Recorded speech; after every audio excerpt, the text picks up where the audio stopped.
forgive me if I working on your name, because I just know it was Ghana. I don't know your name, I just, hey Ghana, what's up? So please welcome the chair of our symposium here.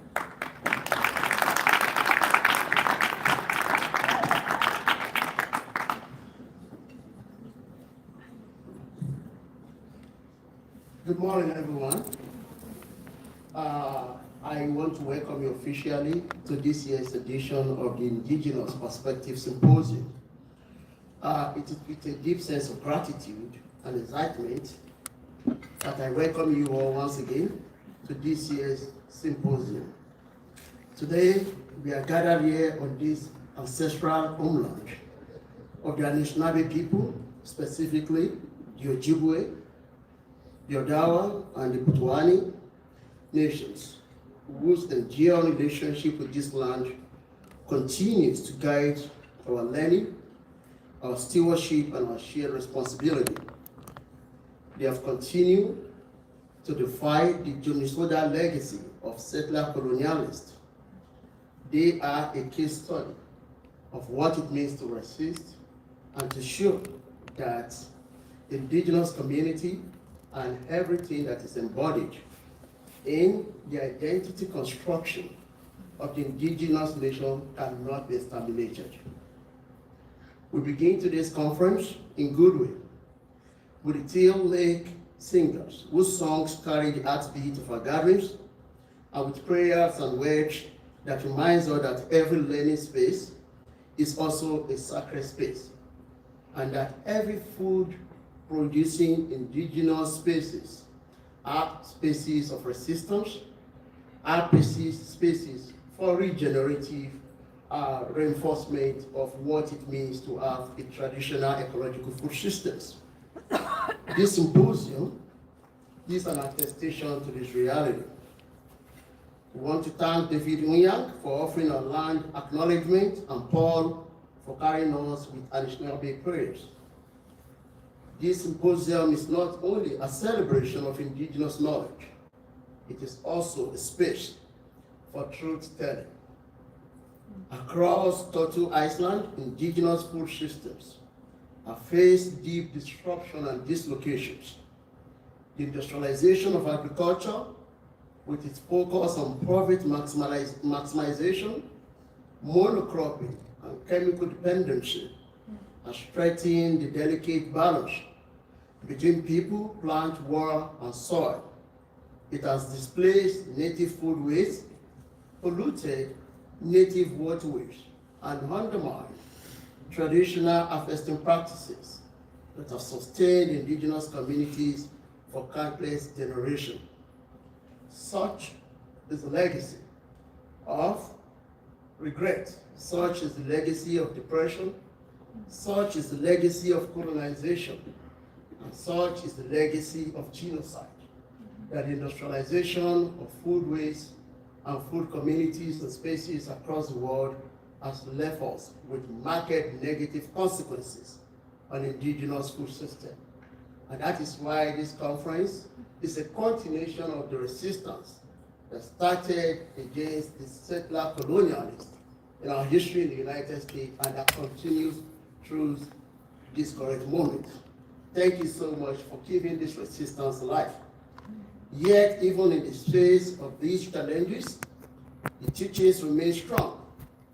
Indigenous communities continue to reclaim food sovereignty, rebuilding seed networks, restoring wide rice beds, refertilizing traditional diet, and reassessing the spiritual relationship between humans and the natural world.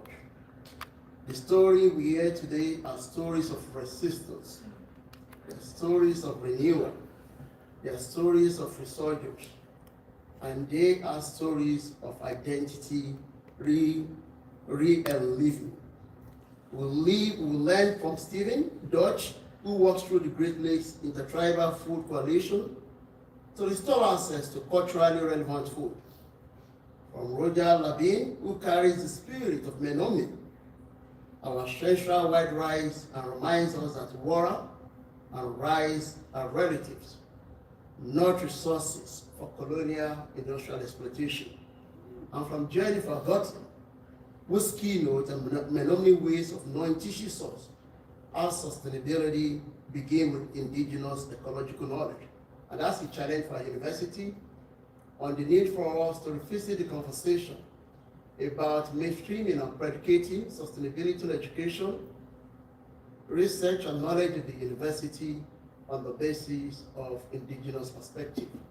The land belongs to the indigenous people, and there is no better way that we can do justice and be appreciative of the indigenous people other than bringing this as a foundational premise of how we teach sustainability and prepare the next generation of policymaker, scholar practitioner to face the challenge of truly reinventing our food systems. Distinguished ladies and gentlemen, as we share a decolonizing diet-inspired meal, and as we witness dance, songs, and discussion throughout the day, let us remember that this gathering is about more than food. Again, it's about relationship, reciprocity, and responsibility. Let today be a reminder that the path forward must honor the past.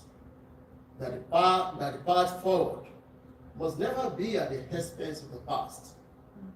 That the path forward must never be determined by the majority. That the path forward requires that we interrogate some of the most difficult narratives that constitute a part of our walk through the period of history. It is important that we say this, especially in this trying time where it is difficult, even for academics, to address issues boldly about what needs to change in our country, what needs to change in the world. This is a moment that is a litmus test of what it means to uphold the concept of criticality that forms the basis of the business that we do in the academia. We hold it to duty to the indigenous people and to all great people of this country who are yearning for justice, that the right thing be done at all times. And the academia must against all odds be leading this advocacy. Again, it is important for us that we recognize the need for us to honor the path as we move forward, that the true sustainability requires not only innovation, but restoration as well.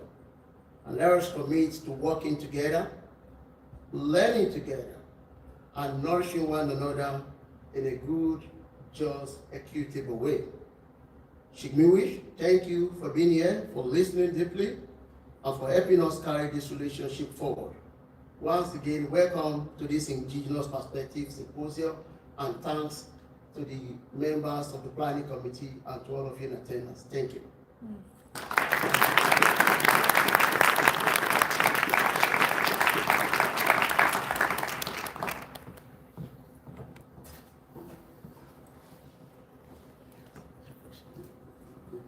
Miigwech Ghana, thank you so very much. All right, now, Stephanie Dodge. I'm so excited to have our next speaker come up. She is with the Great Lakes Intertribal Food Coalition, a rising star nonprofit organization that helps connect indigenous farmers and food producers to Native peoples.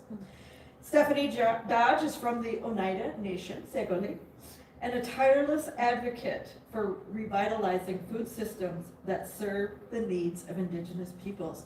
Please join me in welcoming Stephanie Dodge to the stage.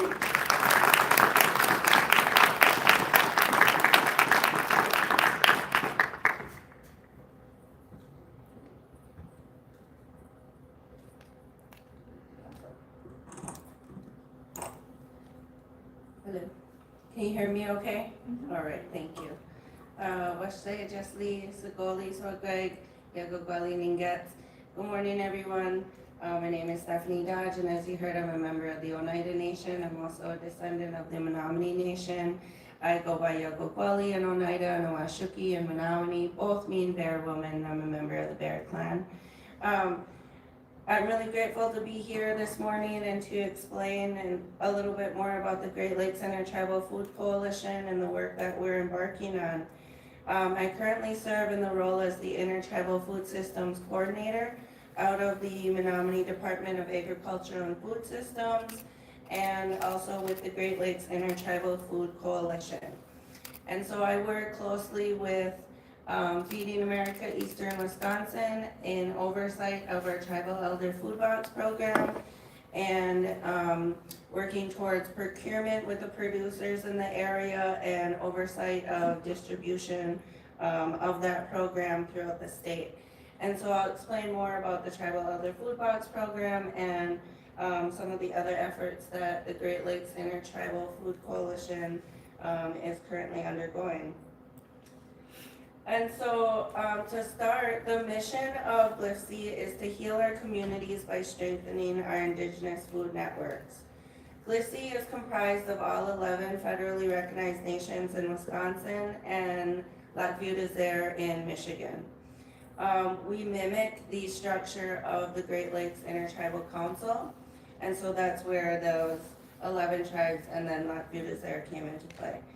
GLFC aims to address the unique health and economic needs of the Great Lakes tribes by establishing a network of tribal food producers, supporting traditional foodways, increasing food access, and building economic development in tribal communities. And then our website link is on there too, or you can just Google Great Lakes Intertribal Food Coalition. And then the picture you're seeing on here is Governor Evers' visit to our Menominee Food Distribution Program a few years ago with our partners. As I mentioned in the beginning, the Great Lakes Intertribal Food Coalition began with partnering with the Feeding America Eastern Wisconsin organization to begin distributing food into our communities. The mission of Feeding America Eastern Wisconsin is together we can solve hunger, which we know we can't do alone. Feeding America Eastern Wisconsin agreed to be a partner, not an owner of the Tribal Elder Food Box program, to be a fiscal sponsor, and a short-term partner, knowing that the long-term goal for GLFC is to eventually move this program into our nations and have the infrastructure and the resources to provide this out of our nations and not need to partner with Feeding America Eastern Wisconsin. And so we are in the process of learning, training from Feeding America to develop mini food hubs in our nations and to have the infrastructure to distribute this program. And so what you're seeing here are pictures from Feeding America Eastern Wisconsin in Appleton, their warehouse in Appleton. This is where repack takes place for the Tribal Elder Food Box program. We currently are distributing 2,000 boxes every 2 weeks. And so that's a large quantity of boxes that need to be repacked. So our produce and our shelf stables are all either shipped or delivered to this warehouse in Appleton, and a large group of volunteers, I'll put it that way, work collectively in an assembly line fashion to repack the Tribal Elder Food Boxes. And so these are pictures from repack. In this first part, you can see our produce and our shelf stables are here, and then volunteers put a box up on the assembly line, a Tribal Elder Food Box comes down the conveyor, and then one product from each of those producers is put into the box. And then at the end, they are placed on a pallet, labeled for which nation those are indicated for, wrapped, and then stored in a very large cooling room so that we're maintaining all food safety standards. And so this repack system is an awesome process. We have no problem finding volunteers for this program. Our volunteers love doing repack for Tribal Elder Food Box. We have t-shirts, as you can see Kara in the middle, my colleague, she's wearing a t-shirt, I'm wearing one of them. We got t-shirts for our volunteers. We usually have 2 sessions on the day, so there's a morning session and an afternoon session, and like I said, they have no problem filling those volunteer slots. We have people that drive up from Milwaukee to help. So Tribal Elder Food Box has been, it's a very popular program within Feeding America and throughout the state. And so the growth of GLIFC, we're a relatively new coalition. The program, Tribal Elder Food Box program, started in 2021 with 3 nations coming together to address the food insecurity and the lack of high quality, healthy foods that were being distributed through our programs. During the COVID era, a lot of the foods that were coming through our FDIPR program or through our food distribution departments were high processed, a lot of like dairy, yogurt, and not a lot of local high quality produce foods. There were canned goods, cheese products, like I said, meat that we weren't sure really where that came from. We called it COVID chicken. And so, Jen might know about that.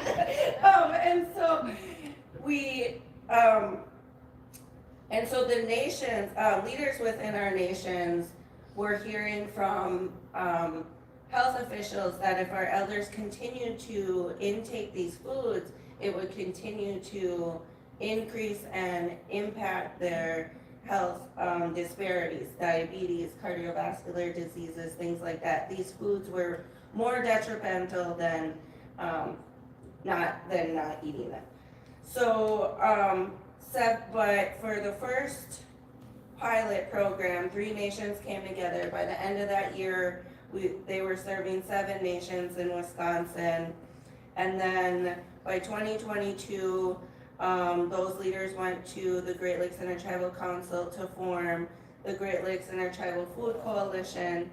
We requested from tribal leadership that they appoint a delegate from each of their nations to sit on our coalition to represent the needs of that tribal nation and to speak on behalf of their nation, so that GLIFC is working collaboratively with all nations in Wisconsin and through the Great Lakes region to address food insecurity and to work collaboratively on food sovereignty efforts. So by the end of 2022, all 11 federally recognized tribes were being served by the Tribal Elder Food Box program, and 66% of that funding went back to Native producers. By 2023, thank you. By 2023, the Tribal Elder Food Box expanded to urban locations, meeting the needs of tribal members in our Milwaukee area. That year we went through 1.5 million in food procurement, and by 2024 we were supporting over 40 local tribal producers and providing 2.1 million in food procurement back into our communities and into our local economy. To give you more perspective on the Tribal Elder Food Box accomplishments, in 2021, 10,800 boxes were distributed, and through the growth of that, you can see by 2024, we were distributing almost 32,000 boxes annually throughout the state to members in our community. We are consistent with that box count. This year we're about 32,000 boxes being distributed. We have grown to about 26 different distribution sites throughout the state. We are working with 40 plus indigenous producers, over 80 total local producers throughout the area, and more than half of our revenue goes back to Native producers within the area. And a quote from one of our elders, as we do evaluations and elder surveys every year too.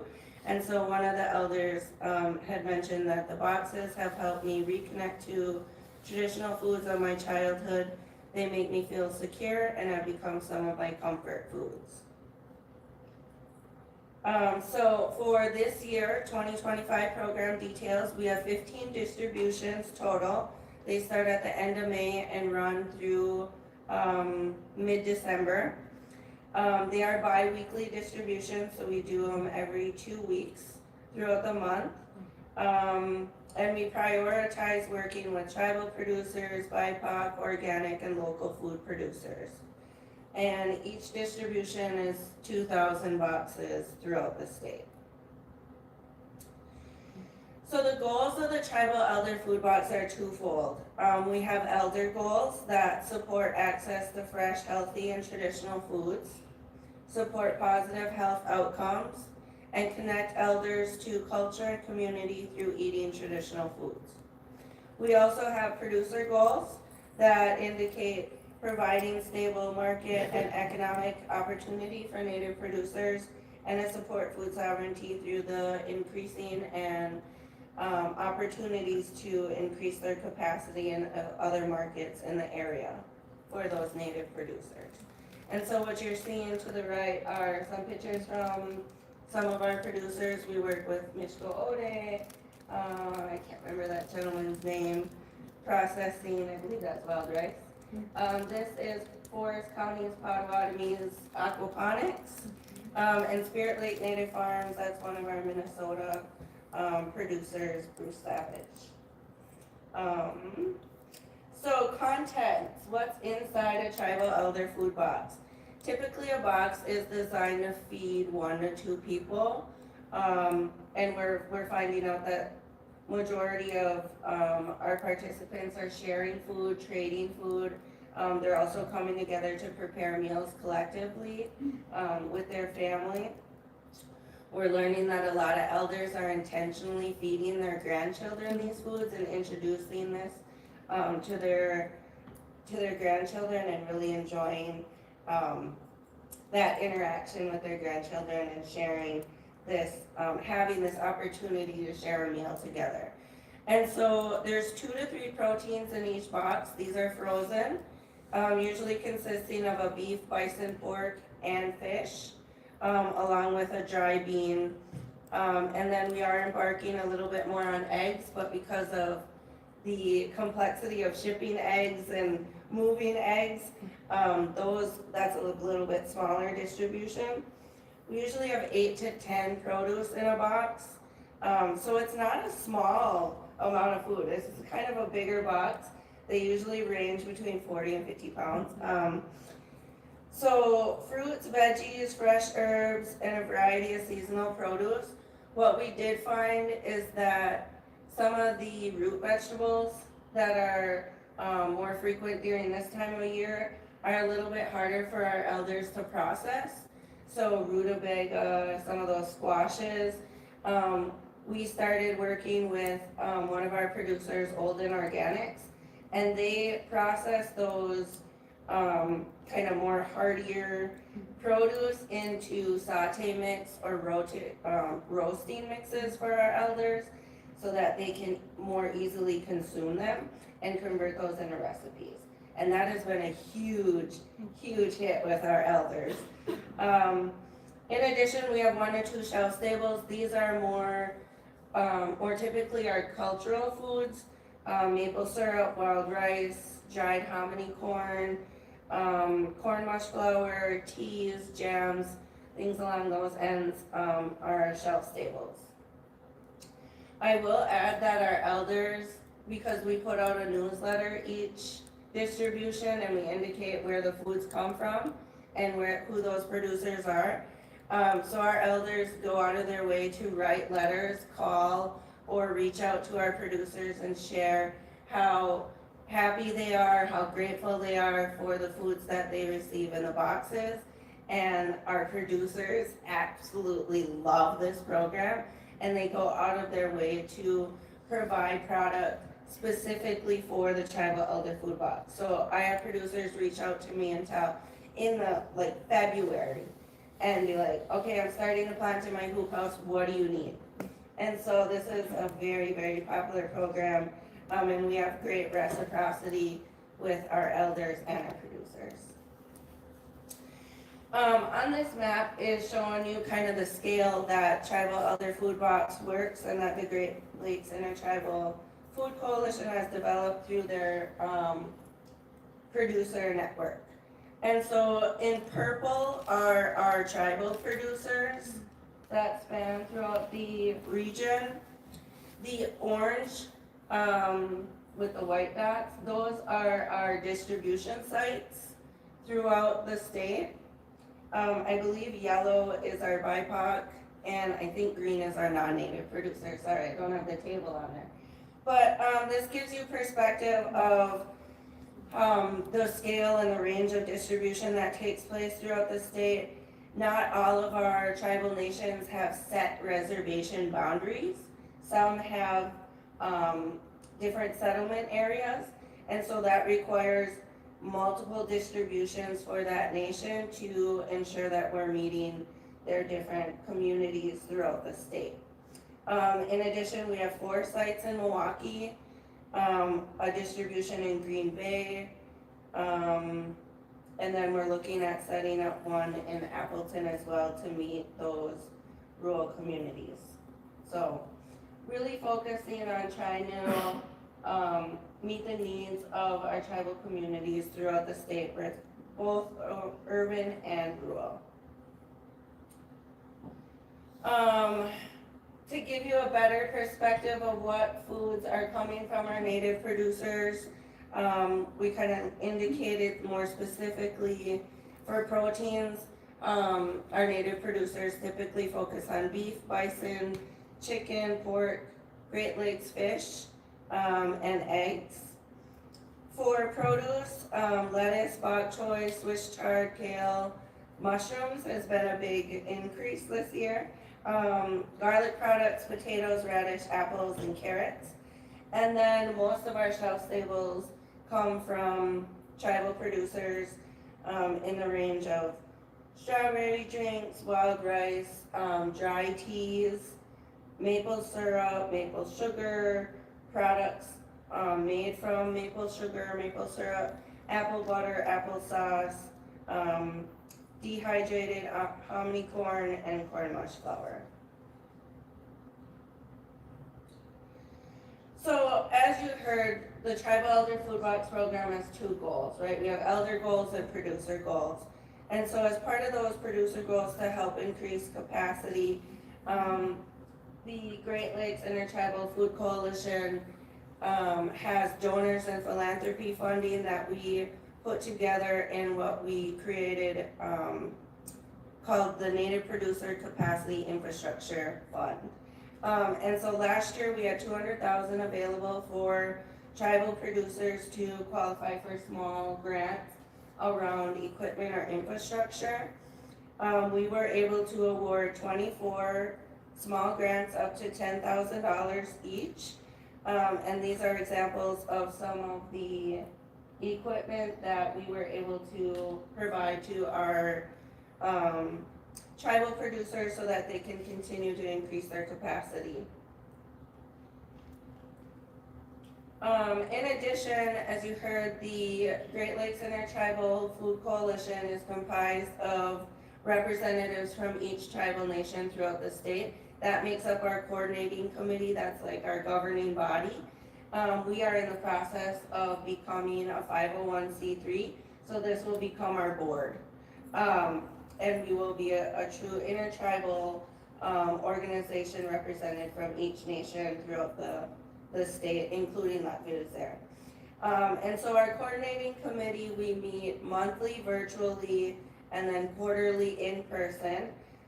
So we just met Monday and Tuesday over in Red Cliff. I just drove over from Red Cliff to here yesterday from a coordinating committee meeting. And then, so we work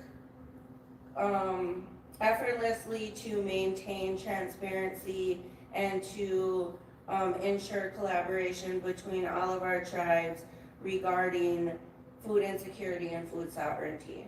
And so really, again, you heard me mention in the beginning, we really want to hear the needs from those representatives of that nation. What are the needs in your community and how can we help that, and how can we help each other, so we're not siloed.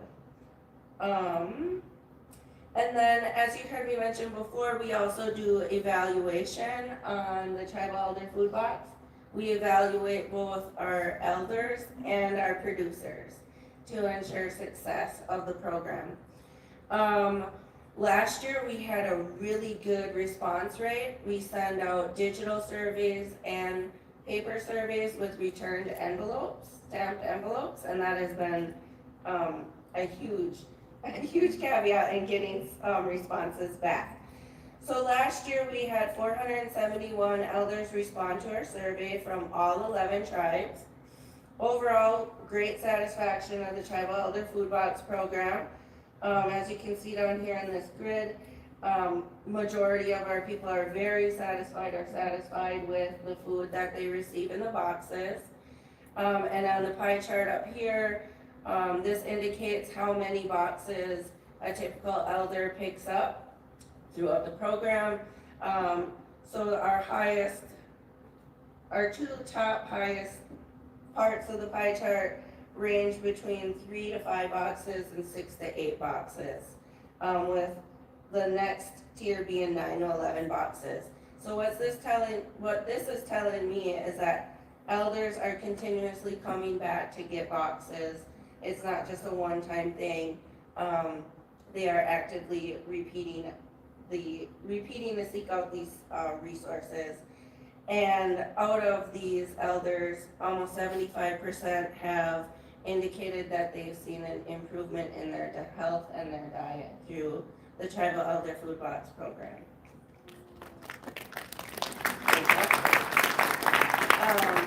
Some of the open-ended questions from our elders include, we look forward to the Tribal Elder Food Box. It's a surprise and a treat.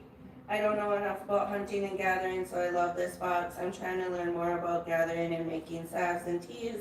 Just need to learn our traditions part.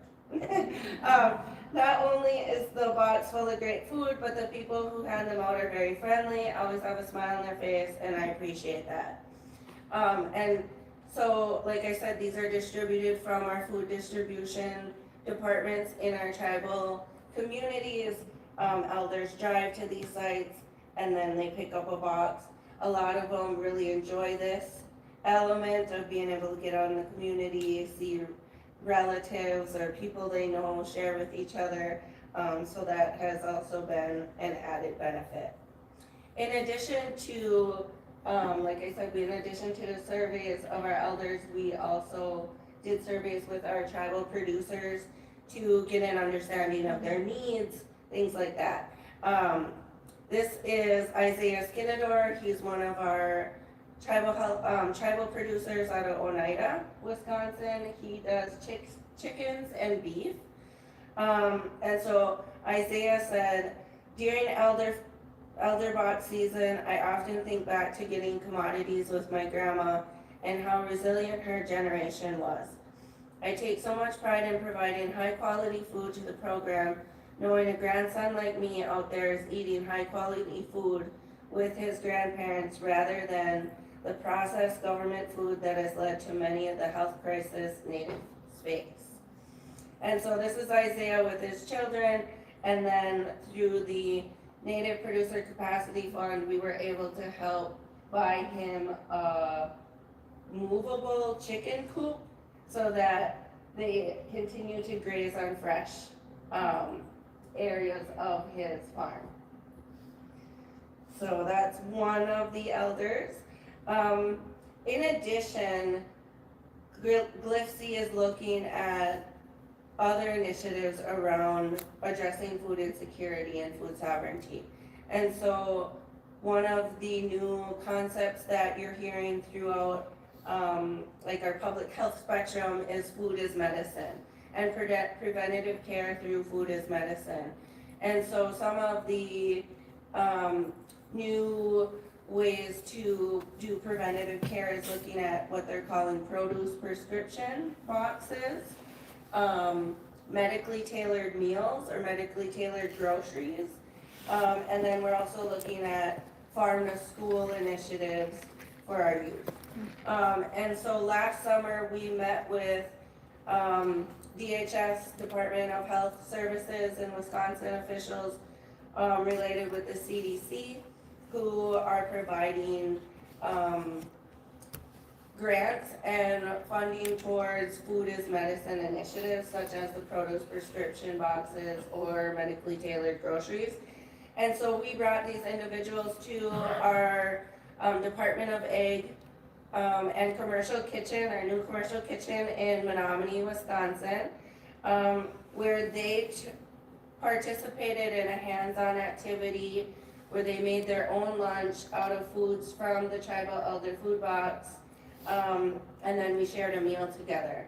And so they were able to get a hands-on perspective of the high-quality foods that we're providing to our elders, recipes that we're providing, and then also taste those foods too. And so that was a really great interaction with state and health officials to understand how Tribal Elder Food Box and GLIFC can work to address and also assist with the food is medicine efforts.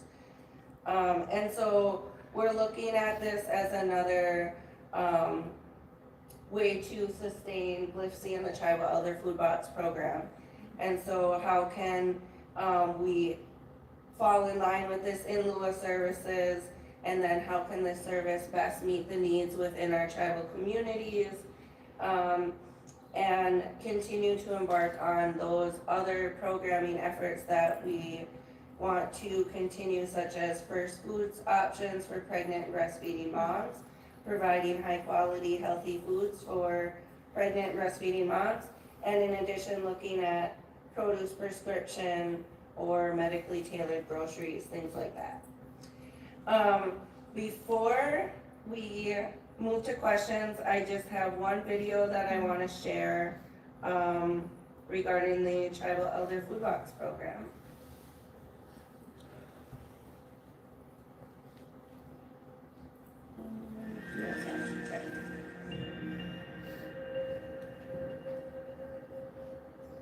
Tribes had that ability to move from one area to another. In fact, our word for Menominee is Ka'is Mamachitawak, which means the ancient ones. And if you dig into that, that means the ancient movers. We are alive, we move.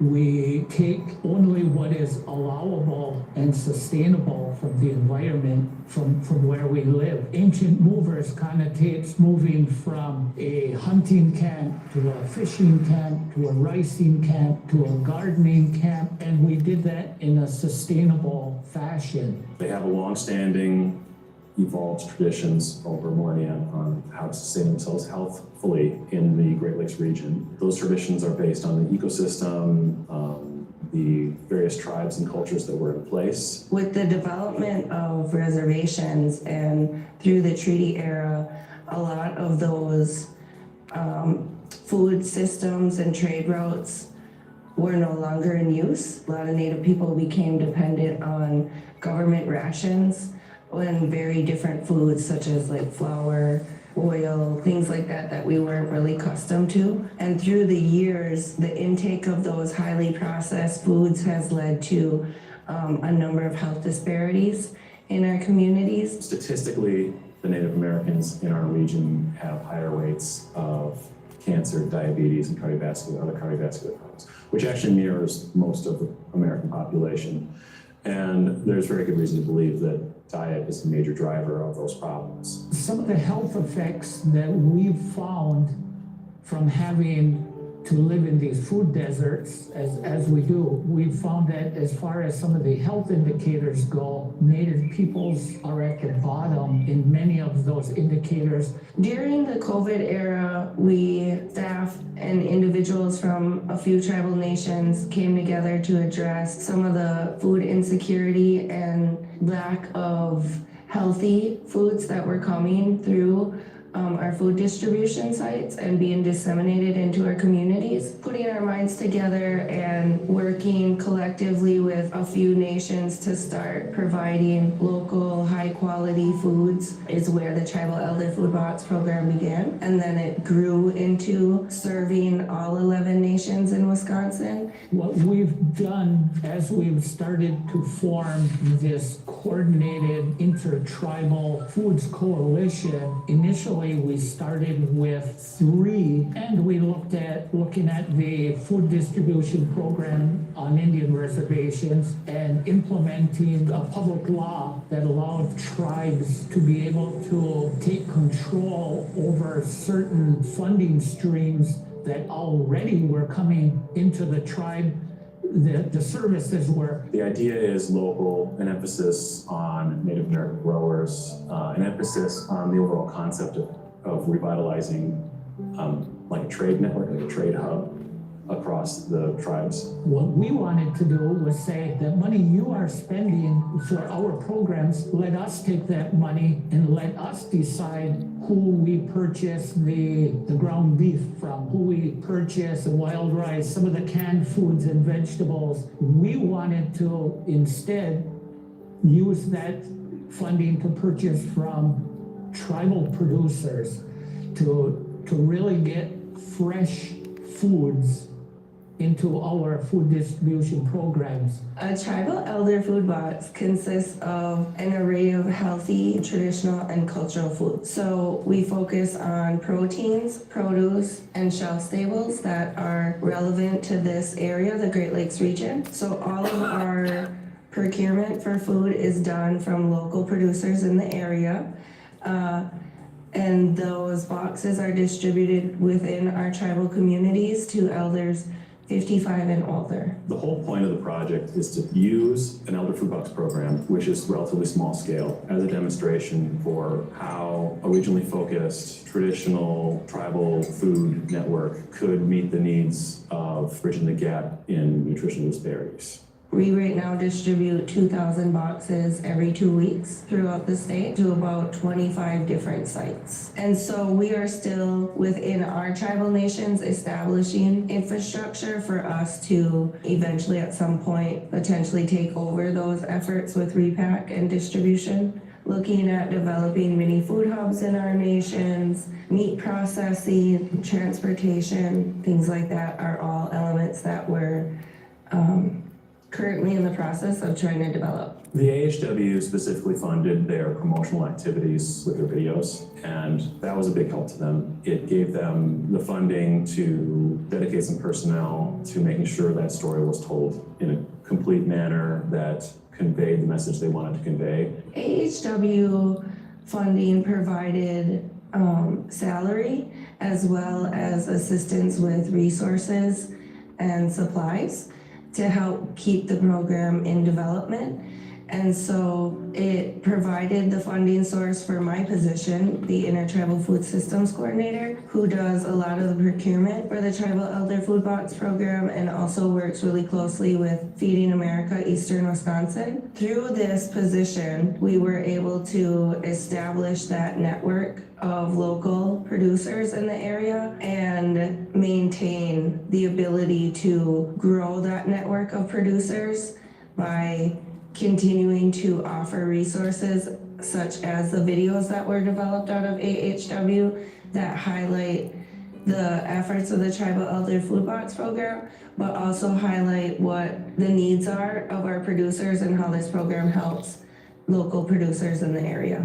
We have other producers coming in and saying, I want to help my community, and I know I can. I've seen the videos, I've seen and I've heard that impact, and I understand why it's important. So really the biggest win is demonstrating to a tribe like the Menominee tribe and the tribes that are partnering with them that a very large medical institution like Medical College of Wisconsin is willing to take the time and resources to patiently support them and do things their way. I was in a store last spring, and one of our esteemed elders come up to me, and we were teasing, talking for a while, and I noticed she seemed pretty spry, seemed healthier. And she come up to me and she said, well, Ann and Gary, thank you, Gary. I've been pretty religious in eating the food in the boxes. and following some of the recipes that you've put into those. After I start feeling better, I start looking around for like programs or ways that I could continue this. She said, I've gone to my doctors, I'm off my diabetes meds, my blood pressure is under control now, I've lost weight, so that also means it's easier on my joints and, the bones. She said, and I feel better in everything I've done. A lot more individuals within our communities are seeking out these foods and seeking out our educational resources to implement this into their daily diet. The whole concept of having the elder food box is we understand that there is a lot of worth to being an elder. There needs to be, and we are showing that in a value-based system, the importance of what you know, the importance of how you take care of your families. We need that alpha wolf to survive and be healthy, because they help with that whole ecosystem that the wolf pack lives in. If we look at it on a tribal level, if we lose that alpha wolf because of illness, because of all these health concerns, then what happens to the rest of that pack, and in this case, that family?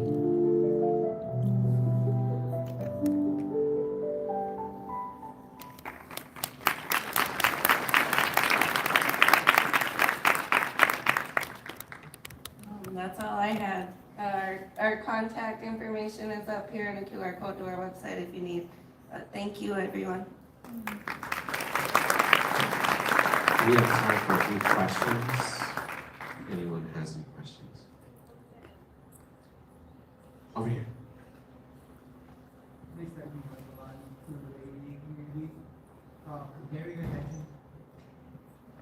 Hi, Michael Lottie, Kuna Bay Indian Community. We spoke a few times. Yep. Gary mentioned in the video funding sources and some funding that was already there. Like we had spoke previously, I was wondering, where does the funding come from, and do the participating tribes contribute funds to pay the producers? So the funding stream that he's talking about is the FDIPR funding that they started with, and that public law to change that process so we could have more oversight over what foods we're procuring. And I believe there's an ongoing effort regarding FDIPR. And then in addition, some of the other funding streams that you were hearing from are like AHW, but no, the tribes don't contribute to LIFSI, the Tribal Elder Food Box Program.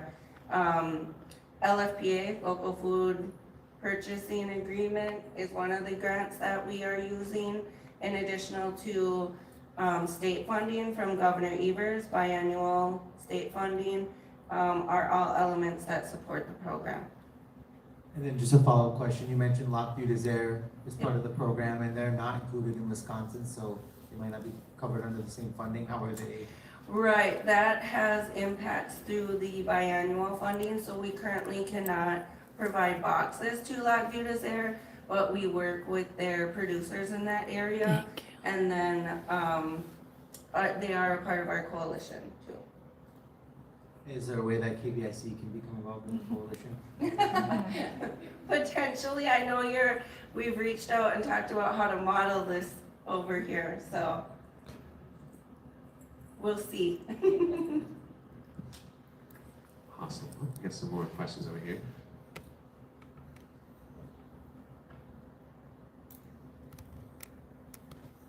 You're gonna be going live on Sassy Natives. Good morning, and thank you, Stephanie. Building off of that last question, what do you foresee, or I guess, the potential for expanding to have similar, it's sounding like a state-by-state organizational basis might be necessary given the state funding and medical system support or other supports. What do you see as the potential or the vision for having similar communities in Minnesota and Michigan to support and connect with growers and and tribal nations as well, and what would make that possible? Yeah, that's a good question. Because we are a Great Lakes Intertribal Coalition, we've had discussions on regional representation. And we have had funding sources that provided opportunities and resources regionally as well.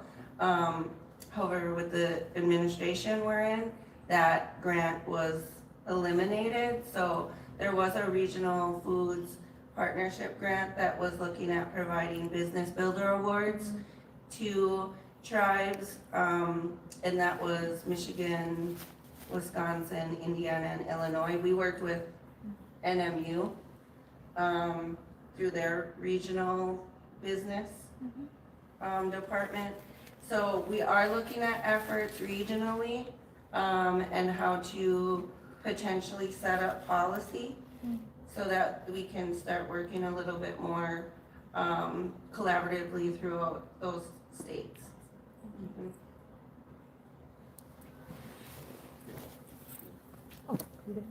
Let's go. We had a question over here.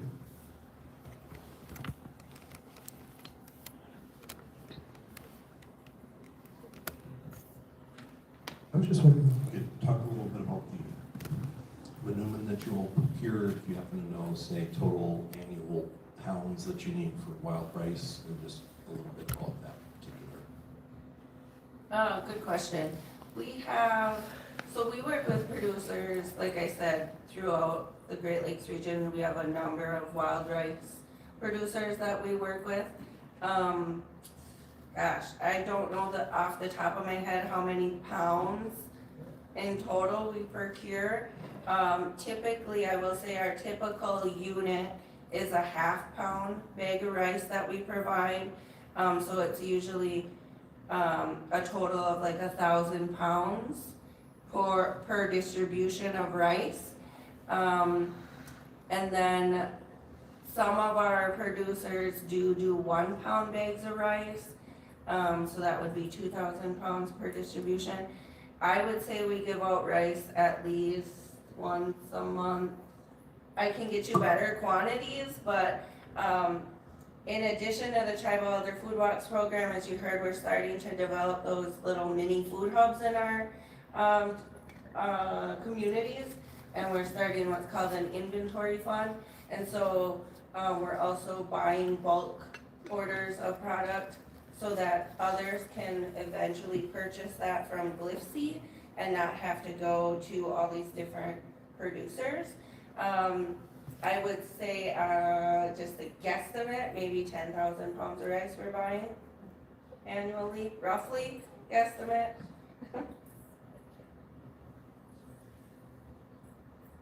Question here. If there was a cost put to an elder box, what would be the average cost? Average cost of a box, I misquoted myself now that I'm remembering. An average cost to a box is between $60 and $70, and they usually weigh between 30 to 40 pounds. I misquoted myself before. But yeah, average cost of a box is about $60 to $70. I just wanted to say thank you. Also, I have a comment more than a question. Throughout your talk, I've been really interested in thinking about how just providing these boxes creates connection between generations and provides touch points between people in the community. And you're doing such a great job with surveys and responses. I wonder if an unintended but positive benefit of this is these connections are a tonic for loneliness, which is another epidemic in our country, and emotional well-being. So I think just in memory and connection, and it seems like this is diminishing loneliness, which also has real bodily effects, as we've learned, in terms of inflammation in the body and things like that. So kudos. I don't know if there's a way to measure that, but it's something I think that is a wonderful benefit. Thank you. Any other questions? Oh, some more in the back. Hi, I just have, I was wondering, how does this work in conjunction with the food commodities program that the tribes use? Because I know they've changed their the food distribution now. Instead of white rice, they offer them wild rice, and they have fresh vegetables in there now. And I was just wondering, do you work in conjunction with that, or how that works? Yep, we work in conjunction with those food distribution departments. And so what you heard on the video, Gary was mentioning in the beginning, they worked on that funding stream that was already coming into our communities. That was through the food distribution at the Dipper 638. And so changing that policy where we can now procure from our producers and have a say over what those foods are is what he was talking about. And in addition, all of the tribal elder food boxes are delivered to our distribution sites in our tribal communities, and that's where they're dispersed out of, is our food distribution programs. Okay, so I got a question. Okay. Are you related to Carol Lee? That is my auntie, and yes, my father is Steve Dodge. Okay. That wasn't actually my question. Okay. Carol Lee and I are friends, so you were saying that you guys distribute the boxes between May and December. What happens between January and April? So that's an off season for us. There isn't a lot of produce during those winter months, right? We have started what's called a winter distribution. It's a smaller portion of foods, usually ranging of mostly proteins and shelf staples. And then some of the more hardier, like root vegetables that can store longer, we'll distribute those in a winter distribution. But January, February, March, those are also our planning months where we plan for the next season and work with our producers to coordinate produce and availability of product. Yep. Hi, I have a question from Turkey on Jive Turkey on TikTok. Okay. He has a question. How do people help fund the program or sponsor a box a month? That's a good question. On our website, we have a donate button. So if you go to the Great Lakes Intertribal Food.org website, it's taking a minute to load up here. There's a donate button that you can go through here it is. And it'll take you to, I think it's Feeding Wisconsin because we're partnered right now. But you can donate through our website or you can contact us. Right. Awesome. Any other questions? Okay. Well, thank you, everyone. Thank you so much, Stephanie. Look forward to hear from you on the great work that you're doing with Great Lakes Intertribal Food Coalition. We have just a handful of minutes to stretch our legs, get some fresh coffee or water, and I'll soon welcome to the stage Roger LeBoy.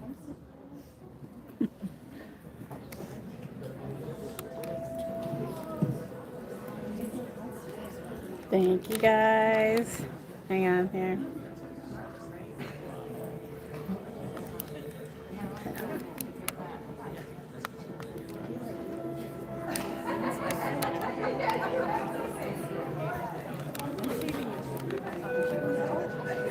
Good morning. Did you get your answer there? Jive Turkey, was you on for that? So I do have it. I do have my YouTube running. So all this information will be posted in that video. I have been been collabing with the Center of Native American Studies here at Northern Michigan University. So you're going to see a lot more of these type of videos and lives that I'm going to start uploading and such. So if you like what you see, make sure you hit the follow button. And when these type of things come out, share it to people who, you know, who want to learn more about, what we're doing here in Indian country and here at the university. And thank you again. I'm still going to go live for the next presentation. So look forward to that. But I'm going to give my phone a break here. Love you guys. Thank you for the gifts. But we'll see you in a few, okay? Love yous.